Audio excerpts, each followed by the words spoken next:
സംഭവിക്കുമെന്ന് നമ്മൾ പഠിച്ചു, നമ്മൾ മനസ്സിലാക്കി. അങ്ങനെ യുവത്വത്തെക്കുറിച്ച് അള്ളാഹു ചോദിക്കുമ്പോൾ എന്താണ് നമുക്ക് റബ്ബിന്റെ കോടതിയിൽ പറയാനുള്ളത്? നിന്റെ യുവത്വം എങ്ങനെ ചിലവഴിച്ചു എന്ന് ചോദിക്കുമ്പോൾ നമുക്കെന്ത് പറയാനുണ്ട്? മഹാരഥന്മാരായ സ്വഹാബികൾ നാളെ പരലോകത്ത് കടന്നു വരും. മഹാരഥന്മാരായ പണ്ഡിതന്മാർ നാളെ പരലോകത്ത് കടന്നു വരും. അവരൊക്കെ കടന്നു വന്ന് റബ്ബിനോട് തങ്ങളുടെ യുവത്വം ചെലവഴിച്ചതിനെ കുറിച്ച് അവർ വിശദീകരിക്കും. മഹാനായ ഇബ്നു അബ്ബാസ് റളിയല്ലാഹു അൻഹു തർജുമാനുൽ ഖുർആൻ, ഖുർആനിന്റെ ആശയം ഗ്രഹിച്ച സ്വഹാബി എന്നറിയപ്പെടുന്ന മഹാനായ ഇബ്നു അബ്ബാസ് റളിയല്ലാഹു അൻഹു, റഈസുൽ മുഫസ്സിരീൻ, ഖുർആൻ വ്യാഖ്യാതാക്കളുടെ നേതാവ് എന്നറിയപ്പെടുന്ന ഇബ്നു അബ്ബാസ് റളിയല്ലാഹു അൻഹുവിനോട് അള്ളാഹു ചോദിച്ചാൽ, അല്ലയോ ഇബ്നു അബ്ബാസേ, നിന്റെ യുവത്വം എങ്ങനെ ചെലവഴിച്ചു എന്ന് ചോദിച്ചാൽ ഇബ്നു അബ്ബാസ് റളിയല്ലാഹു അൻഹു പറയാനുണ്ട്, നാദാ, നിന്റെ വേദഗ്രന്ഥം ഞാൻ പഠിച്ചു, അത് ഞാൻ മനനം ചെയ്തു, അത് ഞാൻ വിശദീകരിച്ചു, ഞാൻ എന്റെ യുവത്വത്തെ ചെലവഴിച്ചു എന്ന് ഇബ്നു അബ്ബാസ് റളിയല്ലാഹു അൻഹു പറയും. അഹ്ലുസ് സുഫ എന്ന പാവങ്ങളായ പട്ടിണിക്കാരായ 70ഓളം യുവാക്കളായ സ്വഹാബികൾ, ആ യുവാക്കളായ സ്വഹാബികളോട് പടച്ചറബ്ബ് ചോദിക്കും, എങ്ങനെയാണ് നിന്റെ യുവത്വത്തെ ചെലവഴിച്ചത് എന്ന് ചോദിക്കുമ്പോൾ അവർക്ക് പറയാനുണ്ട്, നാദാ, നിന്റെ വേദഗ്രന്ഥം പഠിച്ച് സമൂഹത്തെ പഠിപ്പിച്ച് നന്മയുടെ മാർഗത്തിലാണ് എന്റെ യുവത്വത്തെ ഞാൻ ചെലവഴിച്ചത് എന്ന് ആ സ്വഹാബികൾക്ക് പറയാനുണ്ട്. മഹാനായ മുആദ് ഇബ്നു ജബൽ റളിയല്ലാഹു അൻഹു, സയ്യിദ് ഇബ്നു സാബിത്ത് റളിയല്ലാഹു അൻഹു അല്ലാഹു അവരോട് ചോദിക്കുമ്പോൾ, അവരുടെ യുവത്വത്തെ കുറിച്ച് ചോദിക്കുമ്പോൾ അവർ പറയും, നിന്റെ ദീനിനു വേണ്ടി ഞങ്ങൾ അറിവ് നേടി, അതിനുവേണ്ടി ത്യാഗം സഹിച്ചു, അതിനുവേണ്ടി പരിശ്രമിച്ചു, പഠിപ്പിച്ചു, അങ്ങനെയാണ് ഞങ്ങളുടെ യുവത്വത്തെ ഞങ്ങൾ ചിലവഴിച്ചത് എന്ന് മഹാനായ സയ്യിദ് ഇബ്നു സാബിത്ത് റളിയല്ലാഹു അൻഹുവിനെ പോലെയുള്ള, മുആദ് ഇബ്നു ജബൽ റളിയല്ലാഹു അൻഹുവിനെ പോലെയുള്ള സഹാബക്കൾ പറയും. അതേപോലെ തന്റെ പ്രിയതമയുടെ അടുത്ത് റസൂലുള്ളാഹി സ്വല്ലല്ലാഹു അലൈഹി വസല്ലം ഇസ്ലാമിന്റെ ആദർശത്തിന് വേണ്ടി യുദ്ധം ചെയ്യാൻ വിളിച്ചപ്പോൾ തന്റെ പ്രിയതമയുടെ ചാരത്ത് നിന്ന് ഓടിപ്പോയ മഹാനായ ഹൻളല റളിയല്ലാഹു അൻഹു, അദ്ദേഹം അവിടെ ഷഹീദാവുകയാണ്. പ്രിയതമയുടെ അടുക്കൽ നിന്ന് അദ്ദേഹം ഓടിപ്പോകുന്ന രംഗം ചരിത്രത്തിൽ നമുക്ക് വായിക്കാൻ സാധിക്കും. അങ്ങനെ പ്രിയതമയുടെ അടുക്കൽ നിന്ന് ഓടിപ്പോയി യുദ്ധത്തിൽ ഷഹീദാകുന്ന മഹാനായ ഹൻളല റളിയല്ലാഹു അൻഹുവിന്, അല്ലാഹുവേ, നിന്റെ ആദർശത്തിന് വേണ്ടി എന്റെ ജീവിതം സമർപ്പിച്ചു എന്ന് അഭിമാനത്തോടുകൂടി പറയാൻ കഴിയും. മഹാനായ മുസ്അബ് ഇബ്നു ഉമൈർ റളിയല്ലാഹു അൻഹു കൊട്ടാരത്തിൽ നിന്ന് അദ്ദേഹം കുടിലിലേക്ക് കടന്നു വരികയാണ്. ഇസ്ലാമിന്റെ ആദർശം സ്വീകരിച്ചപ്പോൾ അദ്ദേഹത്തിന് പണം നഷ്ടപ്പെട്ടു, സമ്പത്ത് നഷ്ടപ്പെട്ടു, ബന്ധുക്കാർ അദ്ദേഹത്തെ കൈയൊഴിഞ്ഞു. അങ്ങനെ ഇസ്ലാമിന്റെ ആദർശത്തിന് വേണ്ടി ഷഹീദായി കഴിഞ്ഞപ്പോൾ അദ്ദേഹത്തിന്റെ ശരീരം മറയ്ക്കാൻ കഫം പുടവ് പോലും തികയാതെ കേവലം പുല്ലുകൾ കൊണ്ട് അദ്ദേഹത്തിന്റെ ശരീരം മറയ്ക്കേണ്ടി വന്ന അവസ്ഥ ചരിത്രത്തിൽ വായിച്ചവരാണ്, അറിഞ്ഞവരാണ് നാം. നാളെ റബ്ബിന്റെ കോടതിയിൽ അഭിമാനത്തോടുകൂടി പറയും, നാദാ, നിന്റെ ആദർശത്തിന് വേണ്ടി എന്റെ യുവത്വം ചെലവഴിച്ചു എന്ന് അവർ സന്തോഷത്തോടുകൂടി പറയും. അതേപോലെ റബ്ബിന്റെ ദീനിന് വേണ്ടി, അള്ളാഹുവിന്റെ വിശുദ്ധ ഗ്രന്ഥം പഠിക്കാൻ വേണ്ടി ജീവിതം ഒഴിഞ്ഞു വെച്ച മഹാനായ ബുഖാരി റഹ്മത്തുള്ളാഹി അലൈഹി, ഇമാം മുസ്ലിം റഹ്മത്തുള്ളാഹി അലൈഹി, ഇമാം അബൂ ഹനീഫ റഹ്മത്തുള്ളാഹി അലൈഹി, ഇമാം ഷാഫി റഹ്മത്തുള്ളാഹി അലൈഹി, ഇമാം അഹ്മദ് ഇബ്നു ഹംബൽ റഹ്മത്തുള്ളാഹി അലൈഹി, ഇമാം മാലിക് ഇബ്നു അനസ് റഹ്മത്തുള്ളാഹി അലൈഹി, മഹാരഥന്മാരുടെ ചരിത്രം, മഹാരഥന്മാരുടെ പട്ടിക നീളുകയാണ്. ഇവർക്കൊക്കെ റബ്ബിനോട് പറയാനുണ്ട് തങ്ങളുടെ യുവത്വത്തെ കുറിച്ച്, തങ്ങളുടെ യുവത്വം ചെലവഴിച്ച ധന്യമായ ദിനരാത്രങ്ങളെ കുറിച്ച്. ഈ പറഞ്ഞ മഹാരഥന്മാർക്കെല്ലാം ഉജ്ജ്വലമായി റബ്ബിനോട് സംസാരിക്കാനുണ്ടാകുമ്പോൾ പ്രിയമുള്ള സഹോദരങ്ങളെ ആലോചിക്കുക, നമുക്കെന്താണ് പറയാനുള്ളത്? നമുക്കെന്താണ് വിശദീകരിക്കാനുള്ളത്? നാഥന്റെ മാർഗത്തിൽ നമ്മുടെ യുവത്വം ചെലവഴിച്ചുവോ എന്ന് നമ്മൾ ഓരോരുത്തരും പരിശോധിക്കുക. അതുകൊണ്ട് ഇവർക്കൊക്കെ റബ്ബിന്റെ മുന്നിൽ ഒരുപാട് പറയാനുണ്ടാകുമ്പോൾ ഒന്നും പറയാത്തവനായി റബ്ബിന്റെ മുന്നിൽ നിൽക്കുന്ന ഒരവസ്ഥ പ്രിയമുള്ള സഹോദരങ്ങളെ ഗൗരവമായി നമ്മൾ ഓരോരുത്തരും ആലോചിക്കുക. അതുകൊണ്ട് ഇനി നമ്മുടെ മുന്നിലുള്ള സമയം കർമ്മങ്ങളുടെ സമയമാണ്. പ്രവർത്തിക്കുക, പണിയെടുക്കുക, അധ്വാനിക്കുക, ആ രൂപത്തിൽ യുവത്വത്തെ നന്നാക്കുക. അള്ളാഹു അത്തരക്കാരിൽ നമ്മേവരെയും ഉൾപ്പെടുത്തി അനുഗ്രഹിക്കുമാറാവട്ടെ.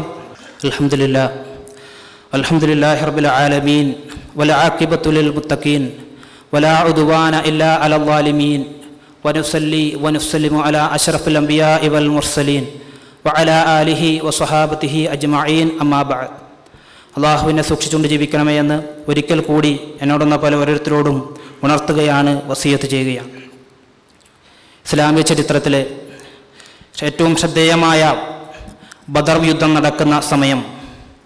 ആ ബദർ യുദ്ധം നടക്കുമ്പോൾ മഹാനായ സഅദ് റളിയല്ലാഹു അൻഹുവിൻ്റെ കൂടെ അദ്ദേഹത്തിൻ്റെ അനുജനായ ഉമൈർ റളിയല്ലാഹു അൻഹു ബദറിൻ്റെ രണാങ്കണത്തിലേക്ക് കടന്നു വരുന്ന ഒരു രംഗം ചരിത്രത്തിൽ നമുക്ക് വായിക്കാൻ സാധിക്കും.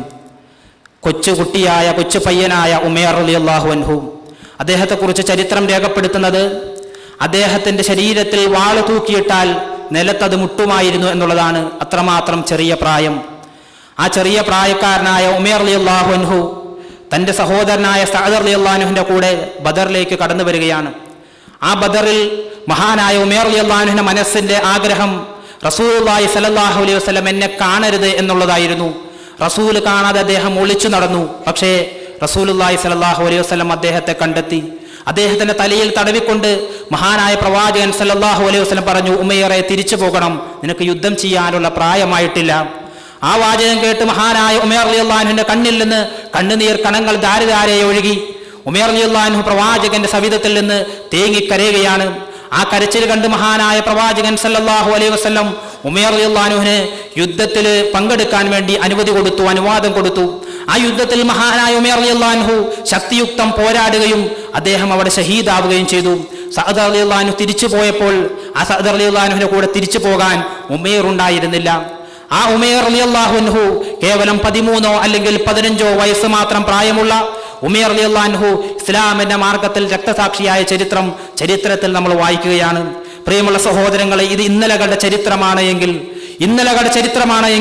ഇന്ന് നാം കേൾക്കുന്നത് കേവലം 13 വയസ്സുള്ള 15 വയസ്സുള്ള യുവാക്കളുടെ യൗവനത്തിന്റെ ആളുകളെ സംബന്ധിച്ച് നമ്മൾ കേൾക്കുന്നത് ഒരിക്കലും നമുക്ക് ഉൾക്കൊള്ളാൻ കഴിയാത്ത, നമ്മുടെ മനസ്സാക്ഷിയെ ഞെട്ടിക്കുന്ന വാർത്തകളാണ് നമ്മൾ ഇന്ന് കേട്ടുകൊണ്ടിരിക്കുന്നത്. ഏകദേശം 3-4 ദിവസം മുമ്പുള്ള പത്രങ്ങളിൽ നമ്മൾ ഒരു പക്ഷേ വായിച്ച വാർത്ത നിങ്ങളുടെയൊക്കെ മനസ്സിൽ നിറഞ്ഞു നിൽക്കുന്നുണ്ടാവും. കേവലം 13 വയസ്സ് മാത്രം പ്രായമുള്ള ഒരു ബാലൻ അല്ലെങ്കിൽ ഒരു പയ്യൻ 4 വയസ്സുകാരിയായ ഒരു ബാലികയെ, പിഞ്ചോമനയെ ക്രൂരമായി ബലാത്സംഗം ചെയ്ത് ഒരു മരത്തിന്റെ പൊത്തിലൊളിപ്പിച്ച വാർത്ത വായിച്ച ആളുകളാണ് നമ്മൾ ഓരോരുത്തരും. ഒരുപക്ഷെ നമ്മുടെ മനസ്സാക്ഷിയെ ഞെട്ടിക്കുന്ന വാർത്ത വായിച്ച് പലതരത്തിൽ ചിന്തകൾ കടന്നു പോയിട്ടുണ്ടാകും. എങ്ങനെയാണ് ഈ കുട്ടിക്ക് സാധിക്കുന്നത്? അതിന്റെ കാരണങ്ങൾ അന്വേഷിക്കുമ്പോൾ, പഠിക്കുമ്പോൾ അതിനുള്ള കൃത്യമായ ഉത്തരം ആ കുട്ടി കണ്ട അശ്ലീല ചിത്രമായിരുന്നു കേവലം 13 വയസ്സുകാരനെ ഇത്തരത്തിലുള്ള തിന്മകൾ ചെയ്യാൻ പ്രേരിപ്പിച്ചത് എന്ന് നമ്മൾ അറിയുമ്പോൾ, മനസ്സിലാക്കുമ്പോൾ ഇവിടെ രക്ഷിതാക്കളുടെ ബാധ്യത ഇരട്ടിക്കുകയാണ് എന്ന് നമ്മൾ മനസ്സിലാക്കും. രക്ഷിതാക്കൾ ഉണരാൻ സമയമായിരിക്കുന്നു. പല രക്ഷിതാക്കളും തങ്ങളുടെ മക്കളെ കുറിച്ച് അമിതമായ ആത്മവിശ്വാസത്തിലാണ്. എൻ്റെ മകൻ, എൻ്റെ മകൾ ഒരിക്കലും അത് ചെയ്യില്ല എന്ന്, ഒരിക്കലും തിന്മ ചെയ്യില്ല എന്ന് അമിതമായ ആത്മവിശ്വാസം വെച്ച് പുലർത്തുന്ന രക്ഷിതാക്കൾ. എന്നാൽ പ്രിയപ്പെട്ട രക്ഷിതാക്കളെ, കാലം മാറിയിരിക്കുന്നു. ആ കാലത്തിന്റെ മാറ്റം തിരിച്ചറിയാൻ നമ്മൾ വൈകിപ്പോകരുത് എന്നതാണ് സൂചിപ്പിക്കാനുള്ളത്. പണ്ട് കാലഘട്ടങ്ങളിൽ വിദ്യാർത്ഥികൾ തങ്ങളുടെ പാഠപുസ്തകങ്ങളിൽ മയിൽപീലികൾ ഒളിപ്പിച്ചു വെച്ചിരുന്ന ഒരു കാലഘട്ടം ഉണ്ടായിരുന്നുവെങ്കിൽ ഇന്ന് ആ മയിൽപീലികളുടെ സ്ഥാനത്ത് അശ്ലീല ഫിലിമുകളുടെ, ആഭാസങ്ങൾ നിറഞ്ഞ ഫിലിമുകൾ ഒളിപ്പിച്ചു വെക്കുന്ന, അതിന്റെ സീഡികൾ ഒളിപ്പിച്ചു വെക്കുന്ന ഒരു കാലഘട്ടത്തിലൂടെയാണ് നമ്മൾ ഓരോരുത്തരും കടന്നു പോകുന്നത്. അതുകൊണ്ട് ഇവിടെ ഒരേ ഒരു പരിഹാരം മാത്രമേ ഉള്ളൂ, ഒരേ ഒരു പരിഹാരം മാത്രമേ നിർദ്ദേശിക്കാനുള്ളൂ. അത് ഇസ്ലാമികമായ ശിക്ഷണം നൽകുക എന്നുള്ളതാണ്. ആ ഇസ്ലാമികമായ ശിക്ഷണത്തിലൂടെ മക്കളെ വളർത്തിക്കൊണ്ടുവരിക എന്നുള്ളതാണ് ഇതിന് പരിഹാരമായി സൂചിപ്പിക്കാനുള്ളത്. അള്ളാഹുവിന്റെ പ്രവാചകൻ സല്ലല്ലാഹു അലൈഹി വസല്ലം നമ്മെ പഠിപ്പിച്ചു, മുറു ഔലാദകും ബിസ്സലാത്തി വഹും അബ്നാഉ സബ്ഇ സിനീൻ. തങ്ങളുടെ മക്കൾ 7 വയസ്സായാൽ അവരെ നമസ്കരിക്കാൻ കൽപ്പിക്കണം. 10 വയസ്സായിട്ട് നമസ്കരിച്ചില്ലെങ്കിൽ ചെറിയ രൂപത്തിലുള്ള ശിക്ഷാരീതികൾ അവർക്ക് നൽകണം. അതെ, സന്മാർഗത്തിന്റെ ബാലപാഠങ്ങൾ അഭ്യസിപ്പിക്കുകയാണ് ചെറിയ പ്രായം മുതൽ തങ്ങളുടെ കുട്ടികൾക്ക്. അതേ, രക്ഷകർത്താക്കളുടെ ബാധ്യതയായി ഇസ്ലാം പഠിപ്പിക്കുന്നു. രക്ഷകർത്താക്കൾ കുട്ടികളെ ഉപദേശിക്കണം, അവരോട് നന്മ കൽപ്പിക്കണം, തിന്മയെ തൊട്ട് വിരോധിക്കണം, നമസ്കരിക്കാൻ കൽപ്പിക്കണം.